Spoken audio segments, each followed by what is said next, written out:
Olá, mais uma vez você que visita o nosso canal, canal de saúde, de beleza. Hoje nós vamos falar aqui sobre a Ferrari dos lasers, hein? Fotona. Se você tem alguma dúvida, fica aqui até o final que você não vai se arrepender. E aproveita e se inscreve aqui no meu canal.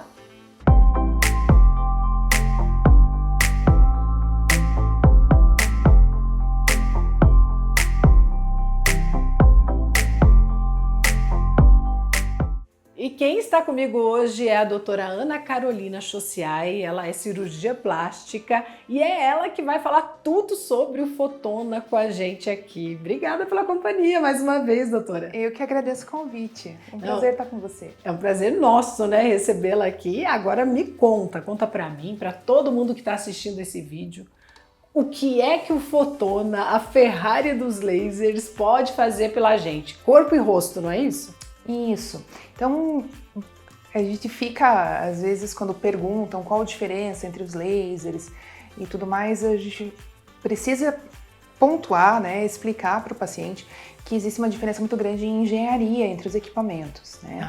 Quando a gente usa um equipamento como o Fotona, ele tem todo um desenvolvimento muito complexo e tem uma variedade de possibilidades de tratamento, não só pelo número de ponteiras que ele tem, mas também pela possibilidade de alterar parâmetros. Então, parâmetros são aqueles numerozinhos que a gente coloca lá na máquina e muitas máquinas já vêm pré-programadas e são estáticas, né? Então, quando a gente estuda bastante fisiologia, né, a física aplicada à fisiologia, nós conseguimos atuar em mecanismos celulares e trazer tanto resultado para tratar flacidez de pele, do rosto, do corpo, quanto gordura localizada.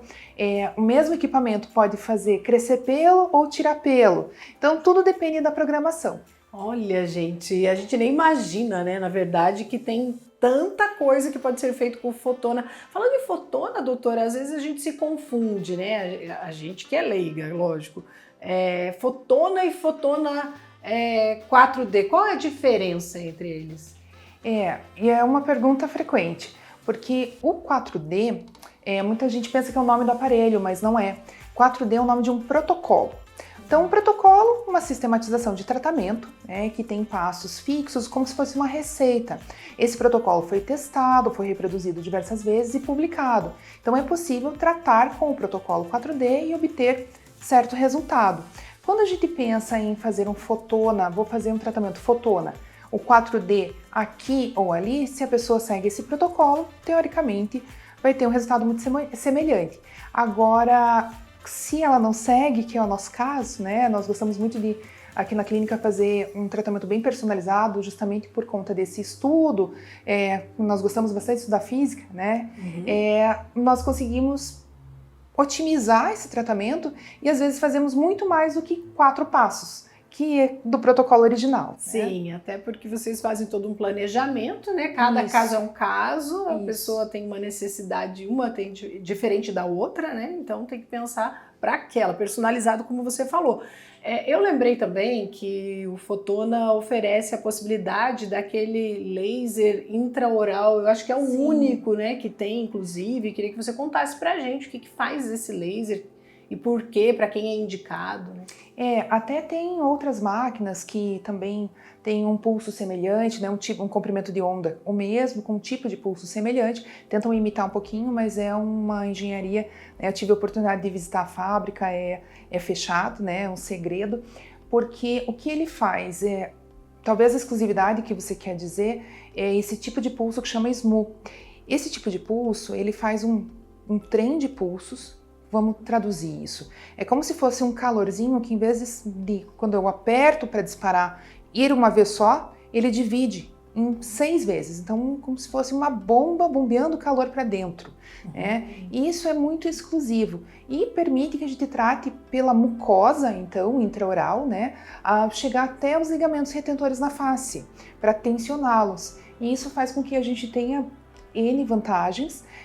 Pode fazer também, a gente pode fazer para recuperação muscular, a gente vai perdendo tônus muscular na face, casos de paralisia facial, pós-trauma, pós-cirurgia ortognática, tem várias indicações que vão muito além do rejuvenescimento. Sim, e tem alguma limitação? Qualquer pessoa pode fazer? A partir de que idade? Se o Fotona já pode ser utilizado em jovens ou não? Como que é? Pode. Tem as indicações específicas e principalmente o bom senso do profissional, né? Então, uma paciente que tenha 20 anos, que tá no auge lá, né, da sua juventude, que tem bastante firmeza, tem que racionalizar para ver se aquele resultado vai ser interessante para aquele paciente, né? Então, a partir de 25, geralmente, quando a gente começa a pensar na poupança de colágeno, é mais interessante pensar em começar a buscar tratamentos para prevenção de flacidez. Mas né? alguém que tenha um problema muscular, como você falou, Isso, daí pode? Aí pode e deve, Tá. né? Até mesmo sendo jovem. Mesmo sendo jovem, até mesmo crianças podem fazer tratamentos desde questões vasculares, quanto pele, tem N aplicabilidades. Ótimo. E rosácea, melasma, esses problemas também são resolvidos com Fotona? Tem tratamento, tá? Então existem protocolos de tratamento principalmente para rosácea, é bem interessante, com esse equipamento que a gente está falando. Então são vários equipamentos Fotona, tá, pessoal? Então muita gente pensa que 4D é o equipamento, não, o que faz o 4D é um equipamento. Existe o Fotona Starwalker, que é o que a gente usa para o tratamento do melasma, que quem faz aqui na minha clínica é o núcleo de dermatologia, né? E existe o Fotona Starformer, que é para tratamento muscular, que a gente tem também. Ótimo, então são dois produtos diferentes, né? No caso são 3 equipamentos, na verdade. Do Fotona. Do Fotona. Tá. Então, quando o paciente vem, a gente vai personalizar e fazer todo esse planejamento customizado, usando quantos equipamentos forem necessários. Entendi. Porque poderia ser um equipamento que vai mudando a ponteira, né? Porque nós leigos imaginamos que é um equipamento que vai mudando tudo, mas na verdade são 3, então. Essa pergunta que você fez sobre o melasma, quem sofre com melasma deve, na verdade, evitar calor. Tanto sol quanto calor local, às vezes até da panela do fogão, né? Para não exacerbar o seu melasma. Então, conversamos muito com o paciente quando vamos fazer esse Fotona que envolve calor, porque há risco de exacerbação, né? Entendi. E então já planejamos um tratamento combinado. Não tem o bônus sem o ônus, né? Então, ficar firme, ter mancha, então tudo depende caso a caso. Tem pacientes que vão se incomodar muito mais com a mancha do que com a flacidez, então... Claro, e aí no caso, se a pessoa opta por fazer um tratamento, no caso, para manter a firmeza, e se por um acaso desencadear um pouco de melasma, ela pode fazer o Starwalker depois? Dá para fazer esse combinado, como você falou? Pode. O que acontece é que o melasma, até é um assunto bem dermatológico, né, que emprestando dos colegas, é uma doença crônica. Então é diferente quando o paciente tem uma mancha, que às vezes é uma hiperpigmentação pós-inflamatória. Então depois de um tratamento com calor, às vezes fez uma marquinha e descamou e ficou mais escuro que o restante, isso é uma hiperpigmentação pós-inflamatória. Vai passar o processo inflamatório, vai melhorar. Agora, o melasma não passa.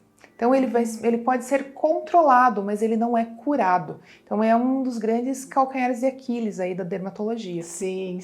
Bom, e ainda bem que nós temos muitos recursos, né, na dermatologia também, não é, doutora? Com certeza. Bom, existe algum efeito colateral para o uso do Fotona, alguma contraindicação? Contraindicação, a gente pode considerar como contraindicação absoluta as mesmas de sempre, né? Então, gestante, a gente não deve fazer, né? Apesar do efeito local, tem que pensar que não há sentido estimular colágeno em alguém que está precisando, né, ali de nutrientes, enviando nutrientes para outra pessoa, para o bebezinho, né? Então não há como a gente ter um bom resultado com esse tipo de estímulo. Então, no meu pensamento, é incoerente. Claro. E também pacientes com neoplasia, a gente tem até uma ponteira específica, né, de fotobiomodulação para tratar pacientes que fazem quimioterapia, que fazem radioterapia e que não vamos fazer um tratamento que seja parecido com o do rejuvenescimento, por exemplo, tentando explicar, porque realmente é muito complexo. Efeitos colaterais, né, complicações, né, nós podemos ter várias, né, então, porque às vezes as pessoas pensam, não pode acontecer nada, pode sim, né, tudo depende de como nós vamos programar aquele tratamento. Então, existem tratamentos que são chamados ablativos, que eu costumo explicar que são aqueles que furam a pele. Então, que pode haver crostas. Nesse tipo de tratamento, pode haver efeito colateral da mancha a seguir da crosta. Né? Pode haver uma infecção secundária dessa crosta, por exemplo. Né? Então, são esse tipo de efeitos colaterais. Já um tratamento não ablativo, que não faz ferida alguma, tem muito menos chance de ter esses efeitos. Então, essa customização permite, né, essa possibilidade de customização permite que, além de a gente individualizar a indicação e a execução do tratamento, né, a gente consiga também usar o equipamento, usar essa tecnologia em qualquer época do ano. Sim. Que no passado pensava-se que os lasers, não, vou fazer um laser, então todos são ablativos, vou ficar às vezes, vou ficar torrada, né, aquela vai fazer crosta no meu rosto, né, tem que fazer no inverno. Hoje não, hoje a gente pode fazer em qualquer momento, porque a gente pode selecionar que tipo de tratamento quer fazer. Já escolhe, né? E também Isso. decide junto com o paciente Com também, certeza. sabendo de alguns riscos, que muitas vezes o risco tem a ver também com o pós-procedimento, de como a Com pessoa lida com aquilo, se seguiu as orientações médicas, né, doutora? Com certeza. E também muito importante quem faz o procedimento, Claro. ter o conhecimento ideal do que tem que ser usado, né, para aquele tipo de pele, para aquele tipo de problema, sem dúvida. Você comentou que o não ablativo, então, é aquele tratamento que a pessoa daí pode trabalhar então no mesmo dia, seguir com as suas atividades, que não fica com nenhuma mancha? Isso. Então, pode, assim, cobrir, usar maquiagem, vai usar seu filtro solar. Então, existem várias possibilidades da gente fazer esse tratamento e também várias utilidades, né? Sim. Por exemplo, um tratamento de rosácea, como você tinha comentado antes, é um tratamento não ablativo. Né? O que pode haver num tratamento desse? Por exemplo, às vezes romper um vasinho e causar um roxo. Né? Então, é considerado um efeito colateral. Sim, né? E que pode ser coberto com uma maquiagem, né? Dependendo do trabalho da pessoa, não incomoda, desde que ela não seja uma modelo de pele, por exemplo, né? Tudo tem que ser conversado, né, doutora? Certeza. A gente sabe. Doutora, a questão de sessões mínimas, eu acho que daí depende do tratamento ou tem um mínimo que normalmente se precisa fazer para o fotona? Não, depende mesmo da indicação, né? Depende mesmo de como o paciente se apresenta. Então, uma paciente que às vezes vai se queixar de flacidez palpebral aos 40 anos, vai ser muito diferente a abordagem de uma paciente que tem a mesma queixa aos 60. Então, nós podemos lançar mão de mais sessões ou menos, tudo depende do caso, né? Outra utilidade interessante, que eu não comentei com você, é que nós usamos também o fotona para laser lipólise, né? Então, para tratamento percutâneo. Então, tudo que falamos antes são tratamentos transcutâneos. Eu aponto o laser via a pele e chego lá, ou via a mucosa, né, por dentro da boca, e chego lá na profundidade. E quando a gente fala percutâneo, eu perfuro a pele, um furinho tamanho de uma agulha, e passo uma fibra que tem cerca de 600 micrômetros e consigo atingir a gordura para derreter a gordura, por exemplo, para retração, né, dessa pele por dentro da derme, né? Então, assim, para flacidez. Também é um tratamento interessante. Interessante. Esse serve para essa região da papada, por exemplo? Sim, é uma das regiões que a gente trata com maior frequência por aqui. Olha só. Bom, a gente conheceu bastante sobre o fotona. Doutora, muito obrigada, que você volte muitas vezes aqui para o nosso canal para falar sobre vários assuntos, né? Eu que agradeço. Obrigada, doutora. Se você gostou também, curte esse vídeo, não esquece de dar aqui a sua opinião nos comentários e se você não se inscreveu ainda no meu canal, eu estou esperando. Beijos, até o próximo vídeo.